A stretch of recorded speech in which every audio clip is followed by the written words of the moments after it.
तो ये तो आपने जान लिया कि कार्नी जो है वो ट्रूडो की जगह लेने वाले हैं, लेकिन कार्नी है कौन, इसके बारे में विस्तार से ग्राफिक्स के जरिए आपको बताते हैं।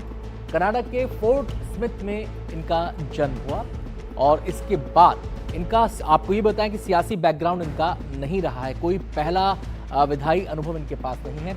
हार्वर्ड से अर्थशास्त्र की इन्होंने पढ़ाई की और ऑक्सफोर्ड से मास्टर और पीएचडी इन्होंने हासिल की, पीएचडी की डिग्री हासिल की।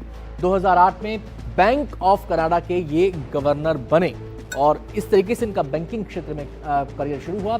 2010 की अगर हम बात करें तो टाइम मैगजीन के 25 सबसे प्रभावशाली लोगों में इनको शामिल किया गया। 2011 में रीडर्स डाइजेस्ट ने सबसे विश्वसनीय कनाडाई घोषित इन्हें किया। भले ही सियासत में नहीं थे, लेकिन अपना एक अलग मुकाम ये बना रहे थे। 2012 की अगर हम बात करें तो यूरोमिनी मैगजीन ने central bank governor of the year के खिताब से इनको नवाजा। तो ये तो बात हुई 2012 की। 2013 की अगर हम बात करें तो बैंक ऑफ इंग्लैंड के ये गवर्नर बने। तो लगातार बैंकिंग के क्षेत्र में नए नए कीर्तिमान इन्होंने गढ़े हैं।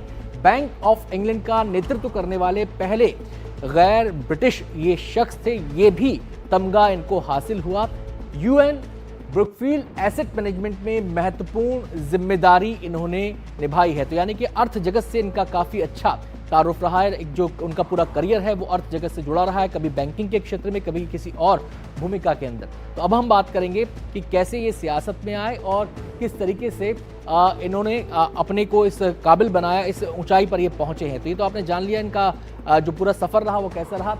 अब ट्रूडो का जो विदाई भाषण है उसमें ट्रूडो ने क्या अहम बातें बोली हैं वो हम आपको बता रहे हैं। मुझे गलत मत समझिए, पिछले 10 सालों में हमने जो कुछ किया है उस पर मुझे बहुत गर्व है। हालांकि अपनी ही पार्टी में इनके विरोधी खड़े होने शुरू हो गए थे इनकी कारगुजारियों की वजह से, लेकिन आज की रात एक पार्टी के रूप में, एक देश के रूप में हमारे भविष्य की बात वो यहाँ पर कर रहे हैं। हमारे भविष्य के बारे में है। हम एक ऐसा देश हैं जिसे जब भी लड़ने की जरूरत होगी हम आगे बढ़कर लड़ेंगे। ट्रूडो का विदाई भाषण, उसके कुछ प्रमुख अंश हम यहाँ पे आपको बता रहे हैं, किस तरीके से उन्होंने अपनी बात यहाँ पर रखी है।